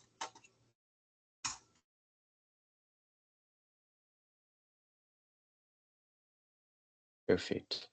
Esse processo, então, retorna para novo julgamento baseado nessas questões. Vamos seguir aqui com o auto de infração 436.738, Citrojuice. Deixa eu só registrar aqui muito brevemente, vai ficar mais fácil acompanhar.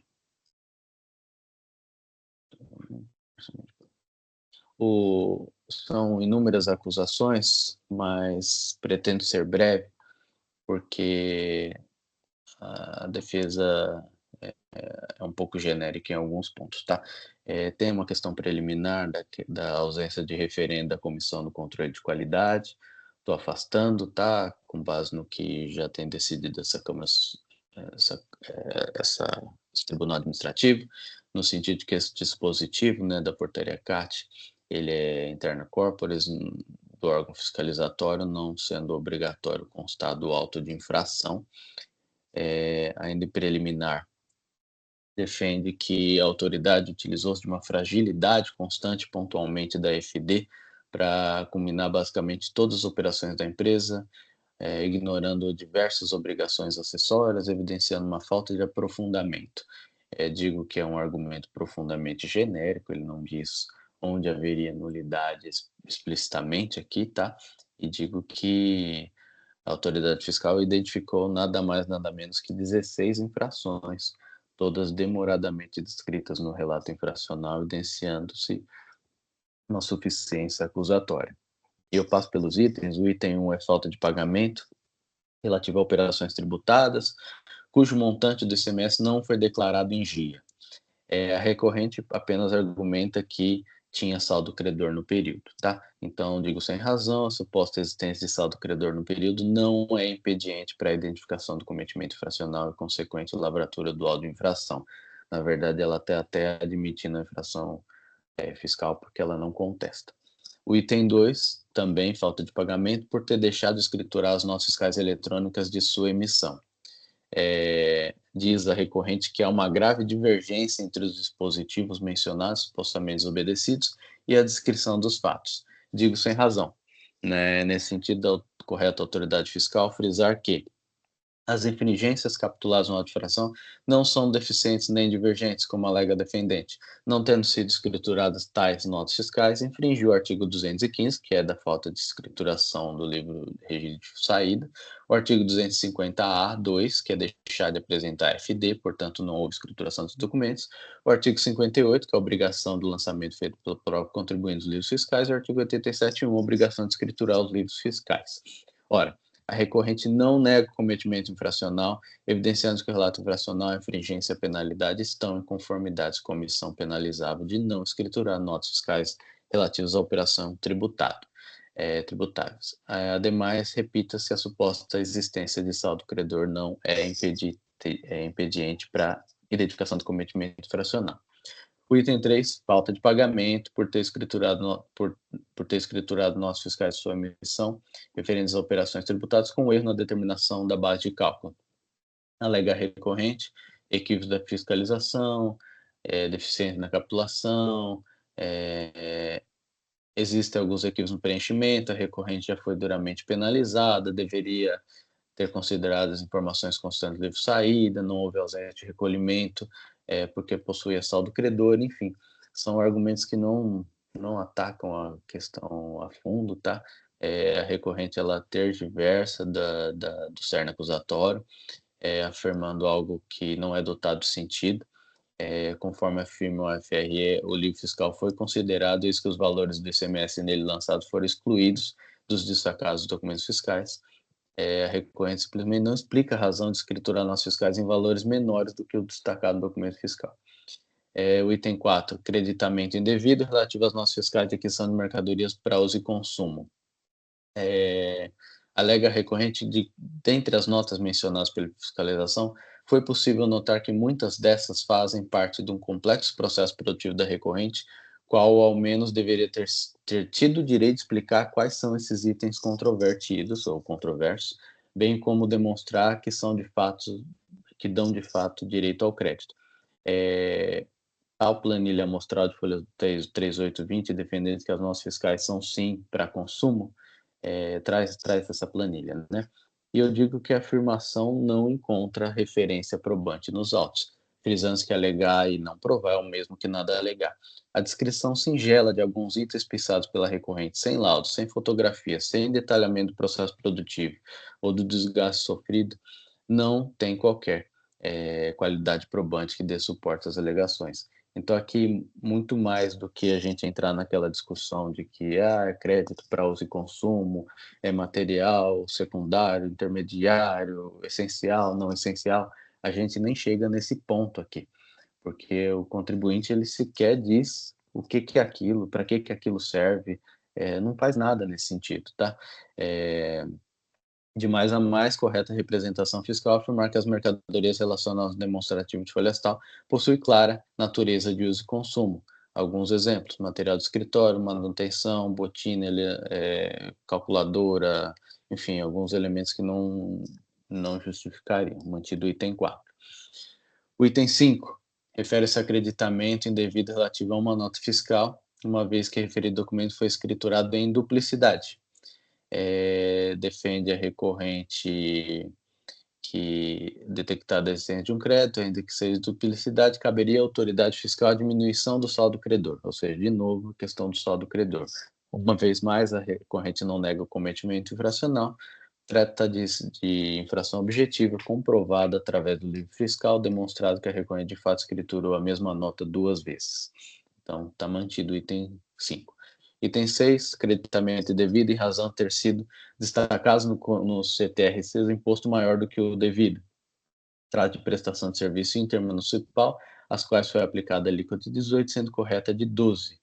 Alega a recorrente, ainda que considerado de fato equívoco na aplicação da alíquota, verifica-se a existência de saldo credor. Mais uma vez mais, não nega cometimento fracional.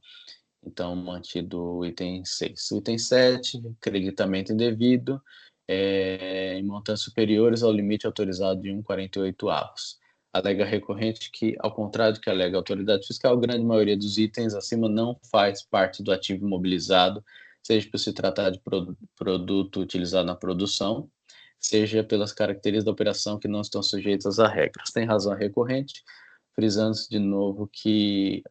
que o princípio que venire contra factum próprio veda comportamento contraditório. No ponto, conforme bem destacado pelo autor do feito, a própria recorrente classificou tais produtos como ativo imobilizado. Porém, alega que tais itens não fazem parte do seu ativo imobilizado, mas em resposta à notificação ratificou que tais bens pertencem ao ativo imobilizado da empresa. Não há razão quando afirma que no item 4 a autoridade alega que grande parte dos produtos não dão direito a crédito, entretanto no item 7 a fiscalização glosa por não ter sido respeitada a regra do 1,48avos. Digo que trata de operações distintas, não comprovando a recorrente que as notas foram identicamente objeto dos itens 4 e 7. O artigo 29 das disposições transitórias, citado pela recorrente como fundamento para aproveitamento integral, e de uma vez só, compõe-se de seu parágrafo 3º, que restringe a aplicação do previsto naquele artigo às operações que tenham como destinatário estabelecimento industrial de diversos setores e quinais, não existindo previsão do quinai tal, que é o da recorrente. Tal omissão pela recorrente denota sua notória má-fé, porque ela cita um artigo, mas omite o parágrafo que veda essa questão para ela, né? O item 8 refere-se a crédito devido e montante superior ao limite autorizado em 48avos, relativo à aquisição de ativo mobilizado, descreve pormenorizadamente a acusação fiscal do contribuinte escriturou uma nota fiscal emitida pela empresa tal, com CFOP tal, compra para industrialização que a mercadoria foi remetida pelo fornecedor ao industrializador sem transitar pelo estabelecimento do adquirente. Em resposta à notificação, traz mercadoria destinada à industrialização por conta e ordem da Infoeng, Informática e Automação. Portanto, o contribuinte adquiriu os bens do ativo mobilizado, com a montagem desse em outra empresa e creditou-se integralmente do CMS, desobedecendo os requisitos previstos pelo artigo 61, parágrafo 10 do regulamento, bem como disposições outras. Alega recorrente que a Infoeng funciona apenas como prestadora de serviço, sendo que o equipamento é totalmente utilizado pela recorrente, não sendo pela lógica do serviço prestado, não haveria como ser diferente, pois pelas características do produto, obviamente, fica instalado na recorrente. Evidências que a recorrente não compreendeu o teor acusatório relativo ao creditamento de bem do ativo mobilizado montante superior a 1,48avos. Não se contesta a propriedade do equipamento adquirido, mas sim a forma como se deu tal creditamento, que foi de uma vez só, ao invés de 1,48avos. Conforme bem afirma a autoridade fiscal, a defendente foi notificada a informar a finalidade do bem adquirido, informou que os materiais são do bem do ativo mobilizado, portanto, são produtos adquiridos para o ativo mobilizado da empresa, não importando que foram montados pela prestadora de serviço, mantido o item 8. O item 9, creditamento indevido por ter efetuado lançamentos na GIA, campo 56, de valores superiores aos escriturados nos livros de registro fiscal e documento de entrada. Alega recorrente tão somente que a informação pautada unicamente na FD, já sabidamente deficiente, leva a uma situação dos fatos que não é real, muito desfavorável à recorrente, que já foi severamente penalizado. Enfim, uma vez mais, a recorrente pouco alega e nada comprova, faltando-lhe objetividade na contraposição com recursal. Embora defenda recorrente que em que peça tenha ocorrido algumas divergências, é nítido que a fiscalização não teve acesso ao livro de entrada, se pautando tão somente nas informações constantes da FD, bem afirma a autoridade fiscal que tanto teve acesso que se encontram juntados nos autos cujos valores do ICMS constam do demonstrativo em anexo.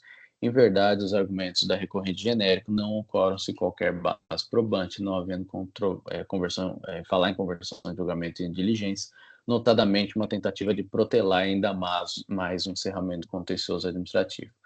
O item 10, creditamento indevido por ter efetuado o lançamento do campo do CMS sem comprovação de sua origem, uma vez que o contribuinte deixou de entregar os livros, entregar os livros ou os entregou sem movimento. Alega recorrente que essa infração merece o mesmo tratamento, uma vez que foi apontado base de informações já reconhecidas deficientes e tal, e eu estou falando que a recorrente não obteve êxito em contrapor a acusação fiscal. O item 11, falta de exibição de documentos, né? Alega recorrente que a autoridade fiscal não realizou mais nenhuma tentativa de intimação referente à solicitação, sem razão recorrente, trazendo aos autos fato absolutamente relevante, a infração é objetiva por embaraço à fiscalização, não negando a recorrente que não cumpriu com o determinado pela autoridade fiscal no tempo exigido pela notificação fiscal, mantida a acusação. Item 12, a mesma coisa, também falta de exibição, repito, dos argumentos. Item 13, 14 e 15, falta de escrituração. Alega recorrente que a fiscalização de uma mesma conduta tida como infratora multiplicou em diversas infrações, cobrando de forma multiplicada uma única infração. Digo eu, diferentemente do que alega recorrente, as infrações 13, 14 e 15 referem a objetos distintos, referindo-se respectivamente não escrituração de notas fiscais de entrada, de saída e operações sujeitas ao pagamento do imposto, e de saídas não sujeitas ao pagamento do imposto, não existindo múltipla penalização sobre o mesmo fato. São notas fiscais diferentes. Então, simplesmente não nega o cometimento infracional, está mantido. Item 16, referente à elaboração e entrega de GIAs, com indicação incorreta de dados. Nada é alegado quanto a tal item, de modo que o mantém. Cito a súmula 13 para afastar a alegação de juros sobre multa.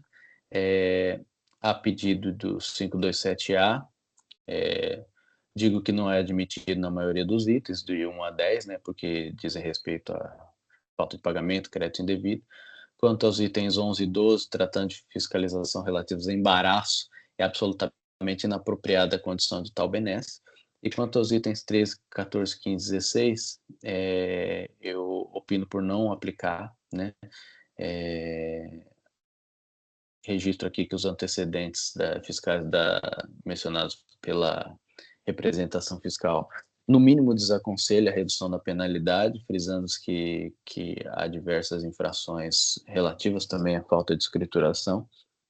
E ainda alega recorrente que, ao se impor limite do artigo 85A, ocorre que a autoridade considerou todas as operações, inclusive remessas para armazém, que corresponde quase ao dobro do que efetivamente a empresa teve de saídas. Digo nada a corrigir, após que o artigo 85A prevê cristalinamente que as multas a serem aplicadas serão limitadas a 1% do valor total de operações de saída nos 12 meses anteriores. Logo, qualquer operação de saída comporá o valor total previsto no dispositivo transcrito, podendo, inclusive, ser operações de remessa para armazém. E estou aplicando juros pela Selic. Então, assim, embora exista elementos para se aplicar a redução da penalidade nos itens 13, 14, 15 e 16, optei por não aplicá-los. Nesse caso em concreto, os valores das operações submetidas à não escrituração, né, alcançam centenas de milhões de reais em operações não escrituradas. A gente está aqui só num auto de infração com 16 infrações, todas defendidas pela recorrente, nenhuma paga, nenhuma admitida como ocorrida e paga, né, por isso. Há um desdém aqui da recorrente nesse sentido, e então não dá para se acolher esse tipo de argumento. Foi assim que votei em debates. Doutor Tabira, alguma consideração? Só complementar pelo voto, realmente é um processo com muitos itens, né? Vamos complementar o doutor Heitor pelo voto, sem considerações. Doutor Samuel? Vou acompanhá-lo, presidente. Agradeço, doutor Zuli. 16 itens, parabéns pelo voto. Gostei da expressão utilizada, há um desdém por parte do contribuinte, que realmente, poxa, vamos pensar o seguinte, né? Efetivamente, ele não deu atenção nenhuma ao fisco, suas obrigações principais e acessórias. Eu vou lhe acompanhar. Perfeito. Doutor João Marcelo. Parabenizo pelo voto e adianto vou acompanhar. Muito obrigado, senhor presidente. Agradeço. Verificação do quórum.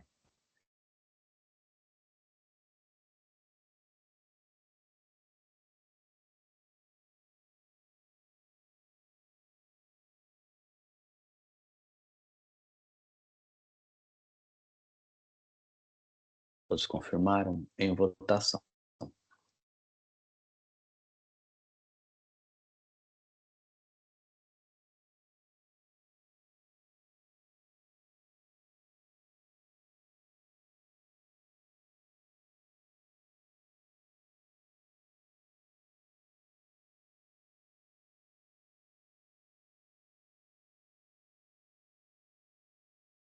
Zuli, o voto não veio.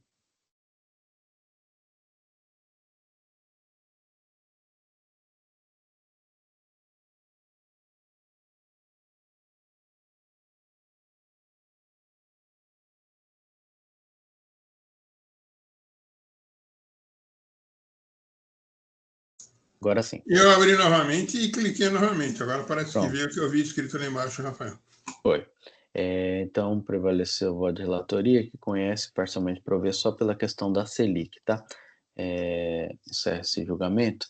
Nós temos o auto de infração 440.633, Esquadrias, Glagil, Eireli, minha relatoria.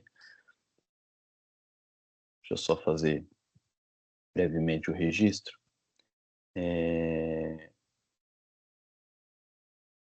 Estou convertendo em diligência, e aqui eu explico brevemente o porquê.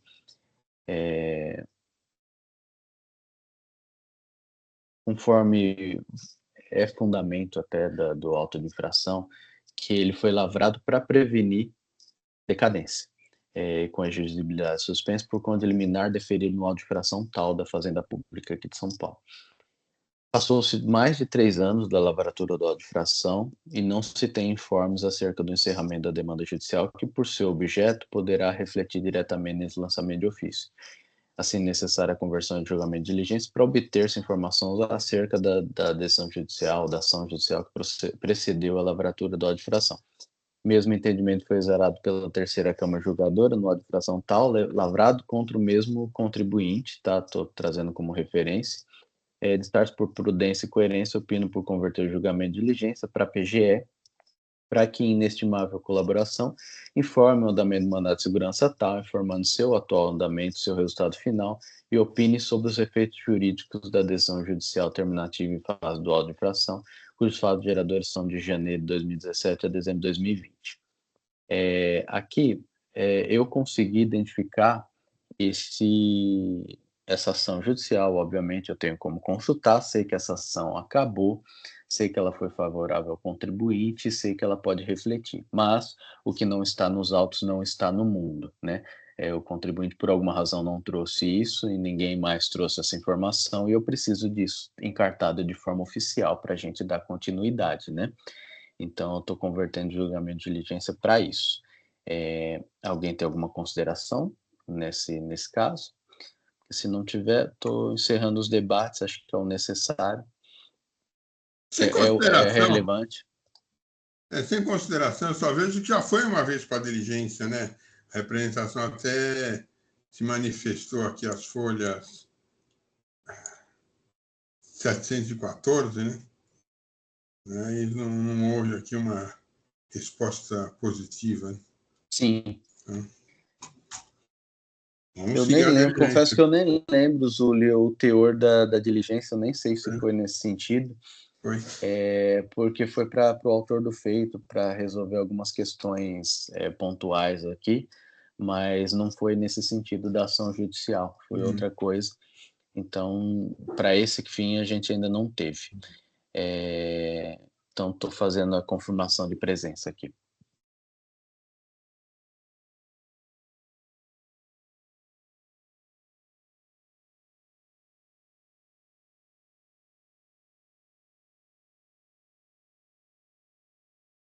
Votação iniciada.